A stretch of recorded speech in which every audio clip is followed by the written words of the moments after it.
ಲಕ್ಷಾಂತರ ಜನ ಪ್ರತಿದಿನ ಬೆಳಗ್ಗೆ ಎದ್ದು ಆ, ಕೇವಲ ಒಂದು ರೂಢಿಯಾಗಿ ಅಂದ್ರೆ ಅಭ್ಯಾಸ ಬಲದಿಂದ ಮಾಡುವ ಒಂದು ಧಾರ್ಮಿಕ ಆಚರಣೆ ಇದೆಯಲ್ಲ, ಅದು ವಾಸ್ತವದಲ್ಲಿ ನಮ್ಮ ಅಹಂಕಾರವನ್ನ ಬೇರು ಸಹಿತ ಕಿತ್ತುಹಾಕೋಕೆ ಅಂತಾನೆ ವಿನ್ಯಾಸಗೊಳಿಸಿರೋ ಒಂದು ಅತ್ಯಾಧುನಿಕ ಮನಃಶಾಸ್ತ್ರೀಯ ಅಸ್ತ್ರ ಆಗಿದ್ರೆ ಹೇಗಿರುತ್ತೆ? ಹ್ಮ್ ಖಂಡಿತವಾಗಿಯೂ ಅದೊಂದು ಅಸ್ತ್ರನೇ. ನಾವು ಕೇವಲ ಆ, ಯಂತ್ರದ ಗುಂಡಿ ಒತ್ತಿ ನಮ್ಮ ಕೆಲ್ಸ ಮುಗೀತು ಅನ್ಕೋತೀವಿ. ಹೌದು ಹೌದು, ಅದೇ ನಮ್ಗಿರೋ ಸಮಸ್ಯೆ. ಆ ಗುಂಡಿಯ ಹಿಂದೆ ಎಷ್ಟೊಂದು ಅದ್ಭುತವಾದ ತಂತ್ರಜ್ಞಾನ ಅಡಗಿದೆ, ಅದು ನಮ್ಮ ಅಂತರಂಗವನ್ನ ಹೇಗೆಲ್ಲ ಬದಲಾಯಿಸಬಲ್ಲದು ಅನ್ನೋ ಕಲ್ಪನೆಯೇ ನಮ್ಗಿರಲ್ಲ. ಎನಿವೆ, ಇಂದಿನ ನಮ್ಮ ಈ ಆಳವಾದ ವಿಶ್ಲೇಷಣೆಗೆ ಸ್ವಾಗತ.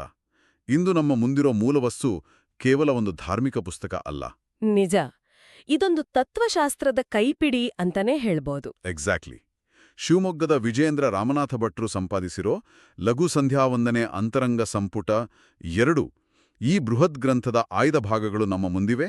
ಜೊತೆಗೆ ಗೋಕರ್ಣ ಪರ್ತಗಾಳಿ ಮಠದ ಶ್ರೀಮದ್ ವಿದ್ಯಾಧೀಶ ತೀರ್ಥ ಶ್ರೀಪಾದ ವಡೇರ್ ಸ್ವಾಮಿಯವರ ಒಂದು ಅತ್ಯಂತ ಮೌಲ್ಯಯುತವಾದ ಆಶೀರ್ವಚನದ ಪತ್ರ ಕೂಡ ಇದೆ. ನೋಡಿ, ಈ ಮೂಲವಸ್ತುಗಳು ನಿಜಕ್ಕೂ ಒಂದು ಜ್ಞಾನದ ಗಣಿ. ನಾವು ಯಾವಾಗಲೂ ಮೇಲ್ನೋಟಕ್ಕೆ ಕಾಣೋ ಕ್ರಿಯೆಯಲ್ಲೇ ತೃಪ್ತರಾಗ್ಬಿಡ್ತೀವಿ. ಅದರ ಆಳಕ್ಕೆ ಇಳಿಯೋ ಗೋಜಿಗೆ ಹೋಗೋದೇ ಇಲ್ಲ. ಅಂದ್ರೆ ನಾವು ಕೇವಲ ಯಾಂತ್ರಿಕವಾಗಿ ಅರ್ಥ ತಿಳಿದೇ ಈ ಸಂಧ್ಯಾವಂದನೆ ಮಾಡ್ತೀವಲ್ವಾ? ಸೊ ಇಂದಿನ ಚರ್ಚೆಯ ಉದ್ದೇಶನೇ ಇದು. ಈ ದೈನಂದಿನ ಆಚರಣೆ ಹಿಂದಿರೋ ಅಚ್ಚರಿಯ ವಿಜ್ಞಾನ, ಭಕ್ತಿಯುಕ್ತ ಜ್ಞಾನಯೋಗ ಮತ್ತು ವಿಶೇಷವಾಗಿ ಇದರಲ್ಲಿ ಅಡಗಿರೋ ವಾಮನಾವತಾರದ ಅತ್ಯಂತ ಕುತೂಹಲಕಾರಿ ಒಳನೋಟಗಳನ್ನು ಬಿಡಿಸಿಡೋದು. ಹೌದು. ಮೊದಲಿಗೆ ನಾವು ಗೋಕರ್ಣ ಮಠದ ಸ್ವಾಮೀಜಿಯವರ ಪತ್ರದ ಕಡೆಗೆ ಗಮನ ಹರಿಸೋಣ. ಈ ಪತ್ರದಲ್ಲಿ ಸಂಧ್ಯಾವಂದನೆಯ ಪ್ರಸ್ತುತ ಸ್ಥಿತಿಯ ಬಗ್ಗೆ ಬಹಳ ಮಾರ್ಮಿಕವಾಗಿ ಉಲ್ಲೇಖಿಸಿದ್ದಾರೆ. ಏನ್ಗೊತ್ತಾ, ಅವರ ಪತ್ರದಲ್ಲಿನ ಆ ಒಂದು ಸಾಲು ಇಡೀ ಗ್ರಂಥದ ಸಾರಾಂಶವನ್ನ ಹೇಳತ್ತೆ. ಓ, ಆ ಸಾಲು ಯಾವುದು? ಅವರು ಬರೀತಾರೆ, ಬ್ರಾಹ್ಮಣ್ಯ ಅನ್ನೋದು ಒಂದು ವೃಕ್ಷವಿದ್ದಂತೆ, ವೇದಗಳು ಅದರ ಶಾಖೆಗಳು, ಧರ್ಮಕರ್ಮಗಳು ಎಲೆಗಳು, ಆದರೆ ಈ ಇಡೀ ಮರಕ್ಕೆ ಸಂಧ್ಯಾವಂದನೆಯೇ ಮೂಲ ಬೇರು ಅಂತ. ಆಹಾ, ಇದೊಂದು ಅತ್ಯಂತ ಸೂಕ್ತವಾದ ಹೋಲಿಕೆ. ಅಂದ್ರೆ ಮರದ ಎಲೆಗಳು, ಕೊಂಬೆಗಳು ಎಷ್ಟೇ ಹಸಿರಾಗಿದ್ರೂ ಬೇರಿಗೆ ನೀರ್ ಹಾಕದಿದ್ರೆ ಆ ಮರ ಒಣಗಿ ಹೋಗೋದು ಖಚಿತ ಅಲ್ವಾ? ಖಂಡಿತ. ಆದ್ರೆ ಬೇರು ಕಣ್ಣಿಗೆ ಕಾಣಲ್ಲ ಅನ್ನೋ ಕಾರಣಕ್ಕೆ ನಾವು ಬರೀ ಹೊರಗೆ ಕಾಣೋ ಎಲೆಗಳಿಗೆ ಮಾತ್ರ ನೀರು ಹಾಕ್ತಿದೀವಾ ಅನ್ನೋ ಪ್ರಶ್ನೆ ಮೂಡುತ್ತೆ. ನಿಖರವಾಗಿ ಹೇಳಿದ್ರಿ. ಗ್ರಂಥದಲ್ಲಿ ಲೇಖಕರು ವಿಷಾದಿಸೋ ಹಾಗೆ ಇಂದು ಈ ಬೇರಿಗೆ ನೀರುಣಿಸೋ ಕಲ್ಸಾನೇ ಕಡಿಮೆ ಆಗ್ತಿದೆ. ನೋಡಿ, ಇಂದು ಕಾಲದ ಅಭಾವ, ಆಧುನಿಕ ಜೀವನ ಶೈಲಿ ಮತ್ತೆ ಈ ಉಪನಯನಗಳಂತಹ ಸಂಸ್ಕಾರಗಳಲ್ಲಿ ಬಂದಿರೋ ಯಾಂತ್ರಿಕತೆಯಿಂದಾಗಿ ಈ ಆಚರಣೆ ಮರೆಯಾಗ್ತಿದೆ. ಅಂದ್ರೆ ಕೇವಲ ಒಂದು ಫಾರ್ಮಾಲಿಟಿ ಆಗ್ಬಿಟ್ಟಿದಲ್ವಾ? ಹೌದು. ಪುರೋಹಿತರು ಕೇವಲ ದಾರ ಕಟ್ಟಿ ಊಟದ ಅವಸರದಲ್ಲಿ ಗಡಿಬಿಡಿಯಿಂದ ಮುಗ್ಸೋ ಸಂಪ್ರದಾಯ ಬೆಳೆದಿದೆ ಅಂತ ಲೇಖಕರು ಬಹಳ ನೋವಿನಿಂದ ದಾಖಲಿಸಿದ್ದಾರೆ. ಯಜ್ಞೋಪವೀತ ಧಾರಣೆ ಅನ್ನೋದು ಕೇವಲ ಒಂದು ದೈಹಿಕ ಪ್ರಕ್ರಿಯೆಯಾಗಿ ಉಳಿದುಬಿಟ್ಟಿದೆ. ನನಗಿಲ್ಲಿ ಒಂದು ವಿಷಯ ನೆನಪಾಗ್ತಾ ಇದೆ. ಇದು ಹೇಗಿದೆ ಅಂದ್ರೆ, ಅತ್ಯಂತ ದುಬಾರಿಯಾದ ಅತ್ಯಾಧುನಿಕ ತಂತ್ರಜ್ಞಾನ ಇರೋ ಸ್ಮಾರ್ಟ್ಫೋನನ್ನು ಖರೀದಿಸಿ ಅದಕ್ಕೆಂದೂ ಚಾರ್ಜ್ ಮಾಡದೆ ಕೇವಲ ಪ್ರದರ್ಶನಕ್ಕೆ ಅಂತ ಶೋಕೇಸ್ನಲ್ಲಿ ಇಟ್ಟ ಹಾಗೆ. ಭಲೆ ಒಳ್ಳೆ ಉದಾಹರಣೆ ಅಲ್ವಾ? ವಿದ್ಯುತ್ ಸಂಪರ್ಕ ಇಲ್ಲದೆ ಆ ಫೋನ್ ಹೇಗೆ ಕೆಲಸ ಮಾಡಲ್ವೋ ಹಾಗೆಯೇ ದೈನಂದಿನ ಈ ಅರಿವಿನ ಆಚರಣೆ ಇಲ್ಲದೆ ಜ್ಞಾನದ ವಿಕಾಸ ಆಗೋದಿಲ್ಲ ತಾನೆ. ಅಂದ್ರೆ ಉಪನಯನ ಅನ್ನೋದು ಆ ಫೋನ್ ಖರೀದಿಸಿದ ಹಾಗೆ, ಆದರೆ ಸಂಧ್ಯಾವಂದನೆ ಅನ್ನೋದು ಅದಕ್ಕೆ ನಿತ್ಯವೂ ಚಾರ್ಜ್ ಮಾಡೋ ಪ್ರಕ್ರಿಯೆ. ಖಂಡಿತ. ಆ ಉಪಕರಣದ ಬಿಡಿಭಾಗಗಳು ಎಷ್ಟೇ ಅತ್ಯುತ್ತಮವಾಗಿದ್ರೂ ಅದಕ್ಕೆ ಚೈತನ್ಯ ಬೇಕು. ನಮ್ಮ ದೇಹ ಮತ್ತು ಮನಸ್ಸು ಅನ್ನೋ ಭೌತಿಕ ವಸ್ತುವಿಗೆ ಈ ಆಚರಣೆ ಅನ್ನೋ ಚೈತನ್ಯ ತುಂಬೋ ಪ್ರಕ್ರಿಯೆ ಬೇಕೇ ಬೇಕು. ನಿಜ. ಆದರೆ ಇಲ್ಲಿ ಗಮನಿಸಬೇಕಾದ ಇನ್ನೊಂದು ಅತ್ಯಂತ ಸೂಕ್ಷ್ಮವಾದ ಅಂಶ ಇದೆ. ಕೇವಲ ವಿದ್ಯುತ್ ತಂತಿಯನ್ನು ಸಿಕ್ಕಿಸಿದರೆ ಸಾಲದು. ವಿದ್ಯುತ್ ಹರಿಯುತ್ತಿದೆಯೋ ಇಲ್ವೋ ಅನ್ನೋದರ ಅರಿವು ನಮ್ಮಲ್ಲಿ ಇರಬೇಕು. ಆ ಅರಿವೇ ನಿಜವಾದ ಜ್ಞಾನ. ಅರಿವು. ಇಲ್ಲಿ ನಾನು ನಿಮ್ಮನ್ನ ಸ್ವಲ್ಪ ತಡಿಲೇಬೇಕು. ಯಾಕಂದ್ರೆ ನನ್ನ ಮನಸ್ಸಿನಲ್ಲಿ ಒಂದು ದೊಡ್ಡ ಪ್ರಶ್ನೆ ಕಾಳ್ತಿದೆ. ಹೇಳಿ. ಈಗ ಆಚರಣೆಯನ್ನ ಕೇವಲ ಒಂದು ಕರ್ಮ ಅಂದ್ರೆ ಆಕ್ಷನ್ ಅಂತ ಭಾವಿಸಿ, ಮಂತ್ರಲ ಅರ್ಥ ಗೊತ್ತಿಲ್ಲದಿದ್ರೂ ಹಿರಿಯರು ಹೇಳಿದ್ದಾರೆ ಅನ್ನೋ ಕಾರಣಕ್ಕೆ ಶ್ರದ್ಧೆಯಿಂದ ಪ್ರತಿದಿನ ಯಾಂತ್ರಿಕವಾಗಿ ಮಾಡ್ಕೊಂಡು ಹೋದ್ರೆ ಸಾಲ್ದೆ ಜ್ಞಾನಯೋಗದ ಅಗತ್ಯ ಇದೆಯಾ? ಅಂದ್ರೆ ಏನನ್ನೂ ಮಾಡದೇ ಇರೋದಕ್ಕಿಂತ ಏನನ್ನಾದ್ರೂ ಮಾಡೋದು ಮೇಲಲ್ವಾ? ಇದರ ಬಗ್ಗೆ ಮೂಲವಸ್ತು ಏನು ಹೇಳುತ್ತೆ? ಈ ಪ್ರಶ್ನೆ ಬಹಳ ಮುಖ್ಯವಾದದ್ದು. ಸಹಜವಾಗಿ ಎಲ್ಲರಿಗೂ ಬರುವ ಅನುಮಾನ ಇದು. ನೋಡಿ, ಕೇವಲ ಕರ್ಮವನ್ನು ಯಾಂತ್ರಿಕವಾಗಿ ಮಾಡೋದು ಒಂದು ಹಂತದವರೆಗೆ ಮಾತ್ರ ಸರಿ. ಅದು ಕೇವಲ ಆರಂಭಿಕ ಹಂತ. ಓಕೆ. ಆದ್ರೆ ಗ್ರಂಥದ ವಿನ್ಯಾಸವೇ ನಿಮ್ಮ ಪ್ರಶ್ನೆಗೆ ನೇರವಾದ ಉತ್ತರ ಕೊಡುತ್ತೆ. ಈ ಲಘು ಸಂಧ್ಯಾವಂದನೆಯ ಅಂತರಂಗ ಗ್ರಂಥ 2 ಸಂಪುಟಗಳಲ್ಲಿದೆ. ಮೊದಲ ಸಂಪುಟ ಭಕ್ತಿಯುಕ್ತ ಕರ್ಮಯೋಗ ಆದ್ರೆ ನಾವಿಂದು ಚರ್ಚಿಸ್ತಿರೋ ಈ 2ನೇ ಸಂಪುಟ ಭಕ್ತಿಯುಕ್ತ ಜ್ಞಾನಯೋಗ. ಓ, ಅಂದ್ರೆ ಕೇವಲ ಕ್ರಿಯೆಯಿಂದ ಜ್ಞಾನದ ಕಡೆಗೆ ಒಂದು ಪ್ರಯಾಣ ಇದ್ದಾಗೆ. ಹೌದು, ಇದು ಒಂದಕ್ಕೊಂದು ಪೂರಕವೇ ಹೊರತು ವಿರೋಧಿಯಲ್ಲ ಅಂತ ಅರ್ಥ ಮಾಡ್ಕೋಬಹುದಾ? ಖಂಡಿತವಾಗಿಯೂ ಪೂರಕ. ಇಲ್ಲಿ ಮೂಲವಸ್ತು ಭಗವದ್ಗೀತೆಯ 18 ಅಧ್ಯಾಯಗಳ ವಿಭಜನೆಯನ್ನ ಅತ್ಯಂತ ಸುಂದರವಾದ ಉದಾಹರಣೆಯಾಗಿ ಕೊಡುತ್ತೆ. ಗೀತೆಯ ಮೊದಲ 6 ಅಧ್ಯಾಯಗಳು ಕರ್ಮಯೋಗವನ್ನ ವಿವರಿಸಿದ್ರೆ, ನಡುವಿನ 6 ಅಧ್ಯಾಯಗಳು ಭಕ್ತಿ ಮತ್ತು ಜ್ಞಾನಯೋಗವನ್ನ ವಿವರಿಸ್ತವೆ. ಅಂದ್ರೆ ಕೇವಲ ಕರ್ಮದಿಂದಲೇ ಸಂಪೂರ್ಣ ಜ್ಞಾನ ಬರೋದಿಲ್ಲ.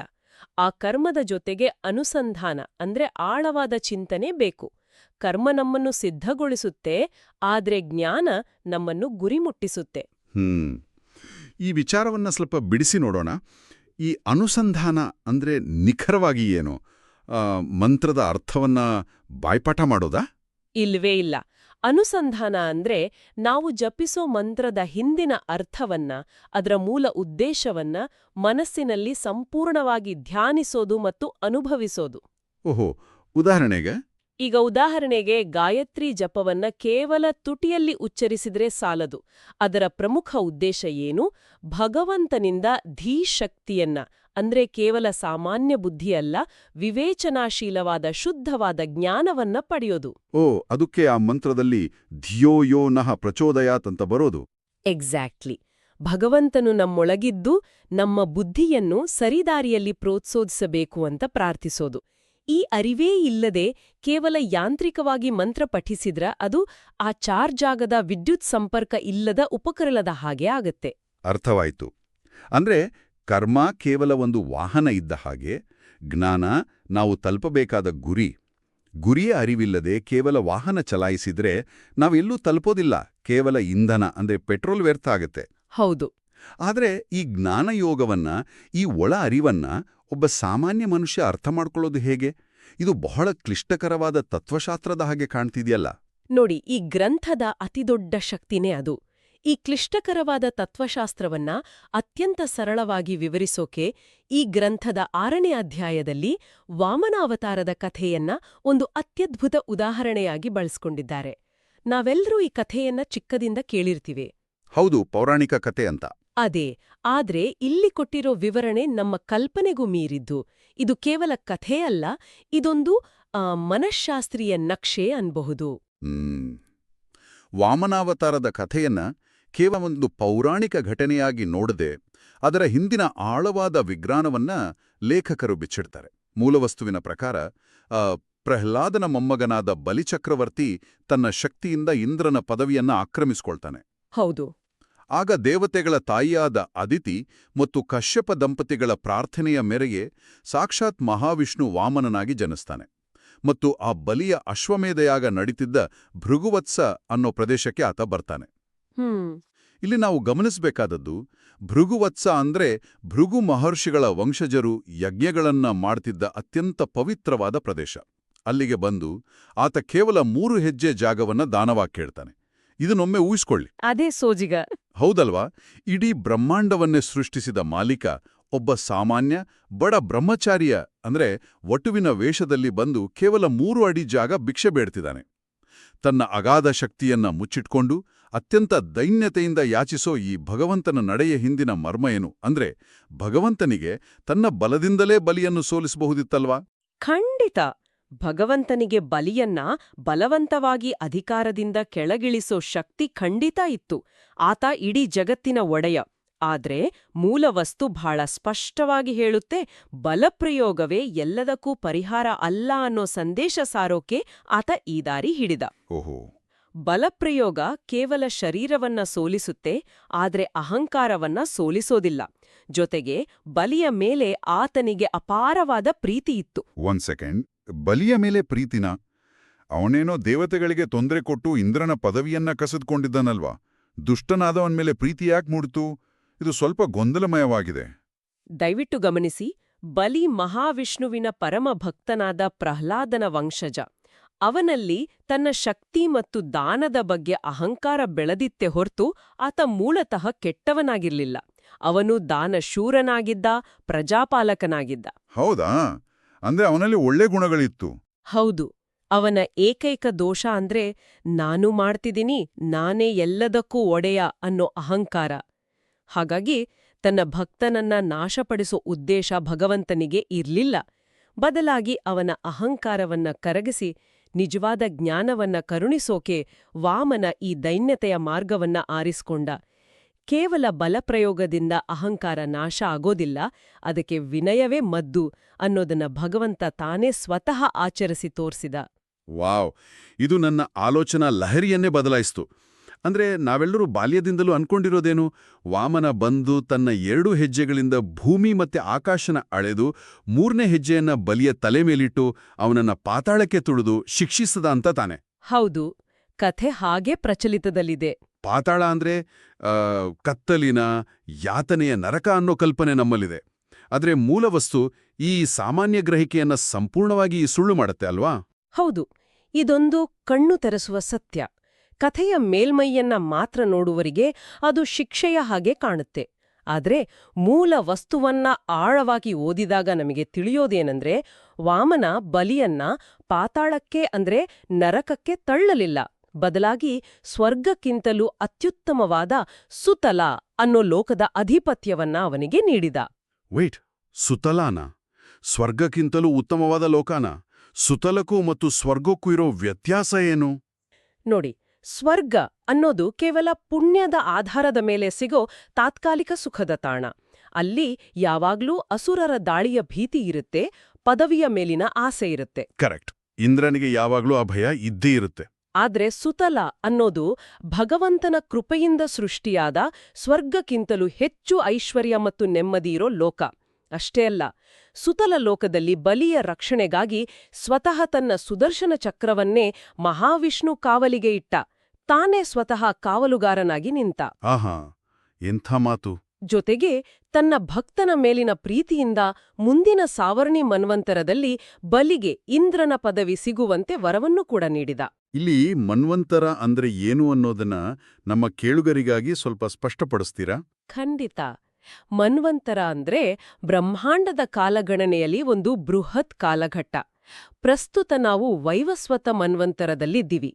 ಮುಂದಿನ ಬೃಹತ್ ಕಾಲಘಟ್ಟವಾದ ಸಾವರ್ಣಿ ಮನ್ವಂತರದಲ್ಲಿ ಬಲಿಗೆ ಈಗಿನ ಇಂದ್ರನಿಗಿಂತಲೂ ಶ್ರೇಷ್ಠವಾದ ಇಂದ್ರ ಪದವಿಯನ್ನ ಭಗವಂತ ಕಾಯ್ದಿರಿಸಿದಾನೆ. ಅಂದ್ರೆ ವಾಮನ ಬಲಿಯನ್ನ ಶಿಕ್ಷಿಸಿಲ್ಲ, ಬದಲಾಗಿ ಅವನನ್ನ ಸಂಪೂರ್ಣವಾಗಿ ಉದ್ಧಾರ ಮಾಡಿದ. ಎಂತಹ ಅದ್ಭುತವಾದ ವಿಷಯ! ಅಂದ್ರೆ ಬಲಿಗೆ ಎಲ್ಲವೂ ನಷ್ಟವಾಯಿತು, ಅವನ ಅಧಿಕಾರವೆಲ್ಲ ಮಣ್ಣುಪಾಲಾಯಿತು ಅಂತ ಮೇಲ್ನೋಟಕ್ಕೆ ಅನಿಸಿದ್ರೂ ವಾಸ್ತವದಲ್ಲಿ ಅವನಿಗೆ ಬೃಹತ್ ಬಡ್ತಿ ಅಂದ್ರೆ ಪ್ರಮೋಷನ್ ಸಿಕ್ಕಿದೆ. ಇದು ಹೇಗಿದೆ ಅಂದ್ರೆ, ಒಬ್ಬನನ್ನ ಒಂದು ಸಣ್ಣ ಶಾಖೆಯ ಮ್ಯಾನೇಜರ್ ಹುದ್ದೆಯಿಂದ ತೆಗೆದುಹಾಕಿ ಮುಂದಿನ ದಿನಗಳಲ್ಲಿ ಇಡೀ ಕಂಪನಿಯ ಸಿಇಒ ಆಗಿ ಬಡ್ತಿ ನೀಡಿದ ಹಾಗೆ. ಹೌದು, ಎಕ್ಸಾಕ್ಟ್ಲಿ ಅದೇ. ಭಗವಂತನ ಕರುಣೆಯ ವಿಶಿಷ್ಟ ರೂಪ ಇದು. ನಾವು ಕಳ್ಕೊಂಡ್ವಿ ಅಂತ ಅಳುವಾಗ ಭಗವಂತ ನಮ್ಗಾಗಿ ಇನ್ಯಾವುದೋ ದೊಡ್ಡ ಸಾಮ್ರಾಜ್ಯವನ್ನೇ ಸೃಷ್ಟಿಸಿರ್ತಾನೆ. ಡೆಫಿನೆಟ್ಲಿ. ಈ ವಿಚಾರವನ್ನ ನಾವು ಒಟ್ಟಾರೆ ಜೀವನದ ದೃಷ್ಟಿಕೋನದಿಂದ ನೋಡಿದ್ರೆ, ಭಗವಂತ ನಮ್ಮಲ್ಲಿರೋ ಅಹಂಕಾರವನ್ನ, ಆ ನಾನು ಅನ್ನೋ ಭಾವನೆಯನ್ನ ಮಾತ್ರ ಕಸೆದುಕೊಳ್ತಾನೆ ಹೊರತು ನಮ್ಮ ಮೂಲ ಸತ್ವವನ್ನಲ್ಲ. ಬಲಿಯ ಅಹಂಕಾರ ನಶಿಸಿದ ಕೂಡಲೇ ಅವನಿಗೆ ಜ್ಞಾನದ ಮತ್ತು ಕರುಣೆಯ ಬಾಗಿಲು ತೆರೆಯಿತು.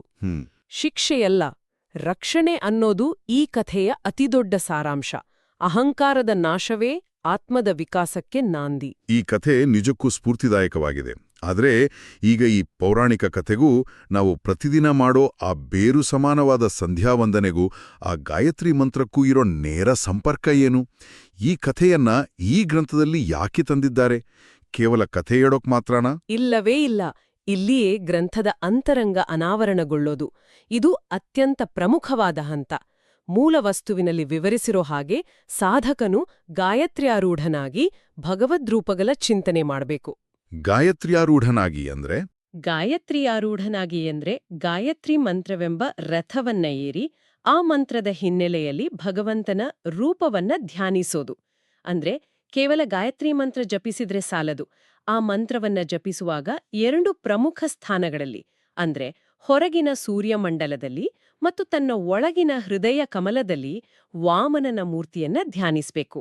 ಓ, ಸೂರ್ಯಮಂಡಲ ಮತ್ತು ಹೃದಯ ಕಮಲ ಅಂದ್ರೆ ಹೊರಗಿನ ಅತಿದೊಡ್ಡ ಬೆಳಕಿನ ಮೂಲ ಮತ್ತು ಒಳಗಿನ ಪ್ರಜ್ಞೆಯ ಮೂಲ, ಇವೆರಡನ್ನೂ ಬೆಸೆಯೋ ಪ್ರಯತ್ನ ಇದು.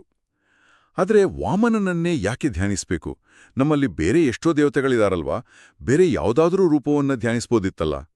ಅದಕ್ಕೂ ಅತ್ಯಂತ ಬಲವಾದ ವೈಜ್ಞಾನಿಕವಾದ ಕಾರಣ ಇದೆ. ವಾಮನ ಹೇಗೆ ಕೇವಲ 3 ಹೆಜ್ಜೆಗಳಿಂದ ಬಲಿಯ ಅಹಂಕಾರವನ್ನ ಅಳಿಸಿ ಜ್ಞಾನವನ್ನ ನೀಡಿದನೋ, ಹಾಗೆಯೇ ಜಪ ಮಾಡೋ ಸಾಧಕನಿಗೂ ಒಂದು ಸೂಕ್ಷ್ಮವಾದ ಅಹಂಕಾರ ಇರುತ್ತೆ. ನಾನು ಜಪ ಮಾಡ್ತಿದ್ದೀನಿ, ನಾನು ಈ ಆಚರಣೆಗಳನ್ನ ಪಾಲಿಸ್ತಿದ್ದೀನಿ, ನನಗೆಲ್ಲವೂ ತಿಳಿದಿದೆ ಅನ್ನೋ ಅಹಂಕಾರ. ಅಂದ್ರೆ ಆ ಸ್ಪಿರಿಚುವಲ್ ಈಗೋ ಅಂತಾರಲ್ಲ. ಹೌದು. ಈ ಅಹಂಕಾರವೇ ಜ್ಞಾನಕ್ಕೆ ಅತಿ ದೊಡ್ಡ ತಡೆಗೋಡೆ. ವಾಮನ ಸಾಧಕನ ಒಳಗಿದ್ದುಕೊಂಡು ಮುಖಪ್ರಾಣನ ಮೂಲಕ ಕಾರ್ಯನಿರ್ವಹಿಸ್ತಾನೆ. ಈ ಮುಖಪ್ರಾಣ ಅಂದ್ರೆ ಯಾರು? ಇದರ ಅರ್ಥವನ್ನ ಸ್ವಲ್ಪ ವಿವರಿಸ್ತೀರಾ? ಮುಖಪ್ರಾಣ ಅಂದ್ರೆ ನಮ್ಮ ದೇಹದಲ್ಲಿರೋ ಮುಖ್ಯ ಪ್ರಾಣವಾಯು ಅಥವಾ ಚೈತನ್ಯ ಶಕ್ತಿ. ಇದು ನಮ್ಮ ಎಲ್ಲ ಇಂದ್ರಿಯಗಳನ್ನ ನಿಯಂತ್ರಿಸುತ್ತೆ. ವಾಮನ ಈ ಮುಖಪ್ರಾಣನ ಮತ್ತು ಇತರ ಇಂದ್ರಿಯಗಳ ದೇವತೆಗಳ ಮೂಲಕ ಒಳಗಿದ್ಕೊಂಡು ತಾನೇ ನಮ್ಮ ಕೈಯಿಂದ ಈ ಜಪವನ್ನ ಮಾಡಿಸ್ತಾನೆ. ಓಹೋ. ಆ ಮೂಲಕ ಸಾಧಕನ ದೃಷ್ಟಿದೋಷ ಹಾಗೂ ನಾನು ಅನ್ನೋ ಅಹಂಕಾರವನ್ನ ನಾಶ ಮಾಡಿ ಅವನಲ್ಲಿ ಧೀಶಕ್ತಿಯನ್ನ ಅಂದ್ರೆ ನಿರ್ಮಲವಾದ ಚುರುಕಾದ ಬುದ್ಧಿಯನ್ನ ಪ್ರಚೋದಿಸ್ತಾನೆ ಅನ್ನೋ ಆಳವಾದ ತತ್ವ ಇದರಲ್ಲಿದೆ. ಇದು ಬೆರಗುಗೊಳಿಸೋ ವಿಚಾರ. ಅಂದ್ರೆ ಪ್ರತಿದಿನದ ಸಂಧ್ಯಾವಂದನೆ ಒಂದು ಮಿನಿ ವಾಮನಾವತಾರ ನಮ್ಮೊಳಗೆ ನಡೆದಾಗೆ ನಮ್ಮ ಅಹಂಕಾರ ಅನ್ನೋ ಬಲಿಯನ್ನ ಕರಗಿಸಿ ಜ್ಞಾನ ಅನ್ನೋ ಸುತಲ ಲೋಕಕ್ಕೆ ನಮ್ಮನ್ನ ಕೊಂಡೊಯ್ಯೋ ನಿರಂತರ ಪ್ರಕ್ರಿಯೆ ಇದು. ನಾವು ಗಾಯತ್ರಿ ಮಂತ್ರದ ಅರ್ಥವನ್ನ ಈ ವಾಮನನ ಧ್ಯಾನದೊಂದಿಗೆ ಮಿಳಿತಗೊಳಿಸಿದಾಗ ಮಾತ್ರ ಅದು ಜ್ಞಾನಯೋಗ ಆಗುತ್ತೆ, ಕೇವಲ ಕ್ರಿಯೆ ಆಗಿ ಉಳಿಯೋದಿಲ್ಲ. ಇಲ್ಲಿ ನನಗೆ ಮತ್ತೆ ಆರಂಭದಲ್ಲಿ ನಾವು ಮಾತಾಡ್ದ ಆ ಉಪಕರಣದ ಉದಾಹರಣೆ ನೆನಪಾಗ್ತಿದೆ. ಖಂಡಿತ. ಆ ಉದಾಹರಣೆಯನ್ನ ಇಲ್ಲಿ ಹೇಗೆ ಅನ್ವಯಿಸಬಹುದು ಅಂತ ಹೇಳಿ. ಈಗ ನೋಡಿ, ಸಂಧ್ಯಾವಂದನೆ ಅನ್ನೋದು ಆ ಸ್ಮಾರ್ಟ್ಫೋನ್ ಅನ್ನು ವಿದ್ಯುತ್ ಜಾಲಕ್ಕೆ ಅಂದ್ರೆ ಪ್ಲಗ್ಗೆ ಸಂಪರ್ಕಿಸೋ ಪ್ರಕ್ರಿಯೆ ಆದ್ರೆ, ಗಾಯತ್ರಿ ಮಂತ್ರ ಅದರಲ್ಲಿ ಹರಿಯೋ ವಿದ್ಯುತ್ ಶಕ್ತಿ. ಹೌದು, ಕರೆಕ್ಟ್. ಆದ್ರೆ ನಮ್ಮೊಳಗಿನ ಈ ಅಹಂಕಾರ ಇದೆಯಲ್ಲ, ಅದು ಆ ಫೋನಿನ ಬ್ಯಾಕ್ಗ್ರೌಂಡ್ನಲ್ಲಿ ನಿರಂತರವಾಗಿ ಕೆಲಸ ಮಾಡ್ತಾ ಬ್ಯಾಟ್ರಿಯನ್ನ ಅಂದ್ರೆ ನಮ್ಮ ಚೈತನ್ಯವನ್ನ ಬರಿದು ಮಾಡೋ ಒಂದು ಅಪಾಯಕಾರಿ ಆ್ಯಪ್ ತರ ಅಥವಾ ತಂತ್ರಾಂಶದ ಹಾಗೆ. ವಾಮನನ ಧ್ಯಾನ ಮಾಡೋದು ಅಂದ್ರೆ ಆ ಅಹಂಕಾರ ಅನ್ನೋ ಆ್ಯಪನ್ನು ಬಲವಂತವಾಗಿ ಫೋರ್ಸ್ ಸ್ಟಾಪ್ ಮಾಡಿ ಸಂಪೂರ್ಣ ಶಕ್ತಿಯನ್ನ ನಮ್ಮ ಬುದ್ಧಿಯ ವಿಕಾಸಕ್ಕೆ ಅಂದ್ರೆ ಆ ಧೀಶಕ್ತಿಗೆ ಒದಗಿಸೋ ಅತ್ಯುನ್ನತ ತಂತ್ರಜ್ಞಾನ. ಈ ಹೋಲಿಕೆ ಸರಿಯಾಗಿದೆಯಾ? ವಾಹ್, ಇದು 100ಕ್ಕೆ 100 ಪಾಲು ಸರಿಯಾದ ವಿಶ್ಲೇಷಣೆ. ಇದನ್ನೇ ಲೇಖಕರು ಅನುಸಂಧಾನ ಅಂತ ಕರೆಯೋದು. ಜಪ ಮಾಡುವಾಗ ನಮ್ಮ ಮನಸ್ಸು ಪ್ರಾಪಂಚಿಕ ವಿಚಾರಗಳಲ್ಲಿ ವಿಹರಿಸೋ ಬದಲು ಆ ವಾಮನನ ಅದ್ಭುತ ರೂಪವನ್ನ, ಆತನ ಕಾರುಣ್ಯವನ್ನ, ನಮ್ಮ ಇಂದ್ರಿಯಗಳನ್ನ ಆತ ಹೇಗೆ ಒಳಗಿದ್ದು ನಿಯಂತ್ರಿಸ್ತಿದ್ದಾನೆ ಅನ್ನೋದನ್ನ ಅರಿತುಕೊಳ್ಬೇಕು. ಇದು ಕೇವಲ ಒಂದು ಧಾರ್ಮಿಕ ಆಚರಣೆ ಅಲ್ಲ, ಇದೊಂದು ಶ್ರೇಷ್ಠ ಮಟ್ಟದ ಮನಃಶಾಸ್ತ್ರೀಯ ಪ್ರಕ್ರಿಯೆ.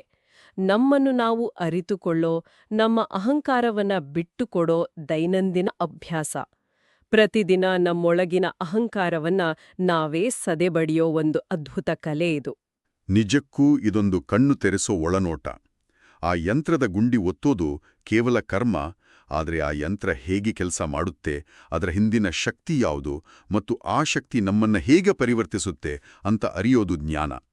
ಇದು ಕೇವಲ ಧಾರ್ಮಿಕ ಗ್ರಂಥಗಳಿಗೆ ಮಾತ್ರ ಸೀಮಿತವಾದ ವಿಷಯ ಅಲ್ಲ ಅನ್ಸುತ್ತೆ. ಹೌದು, ಮತ್ತು ಇದು ಕೇವಲ ಸಂಧ್ಯಾವಂದನೆ ಮಾಡೋರಿಗೆ ಮಾತ್ರ ಸೀಮಿತವಾದ ಪಾಠವೂ ಅಲ್ಲ. ನಿಜ. ನಮ್ಮ ದೈನಂದಿನ ಜೀವನದಲ್ಲಿ ನಾವು ಮಾಡೋ ಎಷ್ಟೋ ಕೆಲಸಗಳು, ಉದಾಹರಣೆಗೆ ನಮ್ಮ ಆಫೀಸ್ನ ಪ್ರತಿದಿನದ ಕೆಲಸಗಳು, ನಮ್ಮ ರಿಲೇಶನ್ಶಿಪ್ಸ್ ನಿರ್ವಹಣೆ, ಇವೆಲ್ಲವೂ ಎಷ್ಟೋ ಬಾರಿ ಯಾಂತ್ರಿಕವಾಗಿರುತ್ತೆ. ಆದ್ರೆ ಆ ಕೆಲಸಗಳ ಹಿಂದಿನ ಉದ್ದೇಶ ಮತ್ತು ಆ ಕ್ರಿಯೆಯ ಹಿಂದಿನ ಜ್ಞಾನವನ್ನ ನಾವು ಅರಿತಾಗ ಮಾತ್ರ ಆ ಕ್ರಿಯೆಗೆ ಒಂದು ಜೀವ ಬರುತ್ತೆ, ನಿಜವಾದ ಫಲ ಸಿಗುತ್ತೆ ಅನ್ನೋದನ್ನ ಈ ಮೂಲವಸ್ತು ನಮಗೆ ನೆನಪಿಸುತ್ತೆ. ಬೇರಿಲ್ಲದೆ ಮರ ಬೆಳೆಯಲಾರದು ಅನ್ನೋ ಸ್ವಾಮೀಜಿಯವರ ಮಾತು ಇಲ್ಲಿ ಮತ್ತೆ ಪ್ರಸ್ತುತವಾಗುತ್ತೆ. ಕೇವಲ ಕ್ರಿಯೆಯ ಹಿಂದಿನ ಉದ್ದೇಶವೇ ಮುಖ್ಯ ಅನ್ನೋದು ಇದರಿಂದ ಸ್ಪಷ್ಟವಾಗುತ್ತೆ. ಕೇವಲ ದಾರ ಕಟ್ಕೊಂಡು ಯಾಂತ್ರಿಕವಾಗಿ ಗಡಿಬಿಡಿಯಿಂದ ಮಂತ್ರಪಠಿಸೋ ಆಚರಣೆಯ ಹಿಂದಿರೋ ಬೃಹತ್ ವಿಜ್ಞಾನವನ್ನ ನಾವು ಇಂದು ಅರಿತ್ವಿ. ಭಕ್ತಿ, ಜ್ಞಾನ ಮತ್ತು ವಾಮನಾವತಾರದಂತಹ ಕಥೆಗಳ ಮೂಲಕ ನಮ್ಮೊಳಗಿನ ಅಹಂಕಾರವನ್ನ ಕರಗಿಸೋ, ಆ ಅದ್ಭುತ ಮನಃಶಾಸ್ತ್ರೀಯ ಪ್ರಕ್ರಿಯೆಯನ್ನ ಈ ಲಘು ಸಂಧ್ಯಾವಂದನೆಯ ಅಂತರಂಗ ಗ್ರಂಥ ಎಷ್ಟು ಸುಂದರವಾಗಿ ಬಿಡಿಸಿಟ್ಟಿದೆ ಅಲ್ವಾ? ಹೌದು, ಆ ಅಹಂಕಾರ ಕರ್ಗೋದೆ ನಿಜವಾದ ಜ್ಞಾನೋದಯದ ಮೊದಲ ಮೆಟ್ಟಿಲು. ಯಾವಾಗ ನಾನು ಅನ್ನೋ ಭಾವನೆ ಅರಿಯುತ್ತೋ ಆಗ ಮಾತ್ರ ಭಗವಂತನ ಪ್ರವೇಶಕ್ಕೆ ಅಲ್ಲಿ ಜಾಗ ಸಿಗುತ್ತೆ. ವಾಮನ ಬಲಿಯ ಬಳಿ ಬೇಡಿದ್ದು ಭೂಮಿಯನ್ನಲ್ಲ, ಬದಲಾಗಿ ಅವನ ಅಹಂಕಾರವನ್ನ. ಎಕ್ಸಾಕ್ಟ್ಲಿ. ಮತ್ತು ಈ ಅತ್ಯಂತ ಆಳವಾದ ಚರ್ಚೆಯನ್ನ ಮುಕ್ತಾಯಗೊಳಿಸೋ ಮುನ್ನ ಕೇಳುಗರಿಗಾಗಿ ಒಂದು ಹೊಸ ಆಲೋಚನೆಯನ್ನ ಬಿಟ್ಹೋಗೋಕೆ ಬಯಸ್ತೀನಿ. ಇದು ನಮ್ಮೆಲ್ಲರನ್ನೂ ಆಳವಾಗಿ ಯೋಚಿಸೋ ಹಾಗೆ ಮಾಡುತ್ತೆ. ಪುರಾಣದಲ್ಲಿ ವಾಮನ ಬಲಿಯ ಬಳಿ ಬಂದು ಕೇವಲ 3 ಹೆಜ್ಜೆ ಜಾಗವನ್ನ ಭಿಕ್ಷೆಯಾಗಿ ಕೇಳಿದ. ಬಲಿ ಅದನ್ನ ಸಂತೋಷದಿಂದ ನೀಡ್ದ ಮತ್ತು ಜ್ಞಾನದ ಹೊಸ ಲೋಕವನ್ನೇ ಪಡೆದುಕೊಂಡ. ಹೌದು. ಆದ್ರೆ ಇಂದಿನ ಈ ಆಧುನಿಕ ಯುಗದಲ್ಲಿ ಯಾಂತ್ರಿಕವಾಗಿ ಓಡ್ತಿರೋ ನಮ್ಮೆಲ್ಲರ ಜೀವನದಲ್ಲಿ ನಮ್ಮೊಳಲಿರೋ ಆ ಪರಮ ಚೈತನ್ಯ, ನಮ್ಮ ಅಹಂಕಾರವನ್ನ ಅಳಿಸೋಕೆ ನಮ್ಮ ಬಳಿ ಕೇಳ್ತಿರೋ ಆ 3 ಹೆಜ್ಜೆಗಳು ಯಾವುವು? ಬಹುಶಃ ಅವು ನಮ್ಮ ದಿನದ ಸ್ವಲ್ಪ ಸಮಯ, ನಮ್ಮ ಸಂಪೂರ್ಣ ಏಕಾಗ್ರತೆ ಮತ್ತು ನಮ್ಮೆಲ್ಲರ ಅಹಂಕಾರದ ಸಮರ್ಪಣೆಯಾಗಿಬೋದೆ. ಪ್ರತಿದಿನದ ಯಾವುದೇ ಸಣ್ಣ ಕೆಲಸದಲ್ಲೂ ಅಥವಾ ಆಚರಣೆಯಲ್ಲೂ ಈ 3 ಹೆಜ್ಜೆಗಳನ್ನು ನಾವು ಸಮರ್ಪಿಸಿದ್ರೆ ಆ ಕೇವಲ ಗುಂಡಿ ಒತ್ತೋ ಯಾಂತ್ರಿಕತೆ ಮರೆಯಾಗಿ ನಮ್ಮ ಪಾಲಿಗೂ ಆ ಅರಿವಿನ ಹೊಸ ಲೋಕ, ಆ ಸುತ್ತಲದ ಅದ್ಭುತ ಪ್ರಪಂಚ ತೆರೆದುಕೊಳ್ಳೋದು ಖಂಡಿತ. ಕೇವಲ ಯಾಂತ್ರಿಕವಾಗಿರೋದನ್ನ ಬಿಟ್ಟು ಒಳಗಿನ ಶಕ್ತಿಯನ್ನ ಅರಿಯೋ ಪ್ರಯತ್ನ ನಮ್ಮೆಲ್ಲರದಾಗ್ಲಿ. ಮತ್ತೊಂದು ಆಸಕ್ತಿದಾಯಕ ವಿಷಯದೊಂದಿಗೆ ಮುಂದಿನ ಬಾರಿ ಭೇಟಿಯಾಗೋಣ.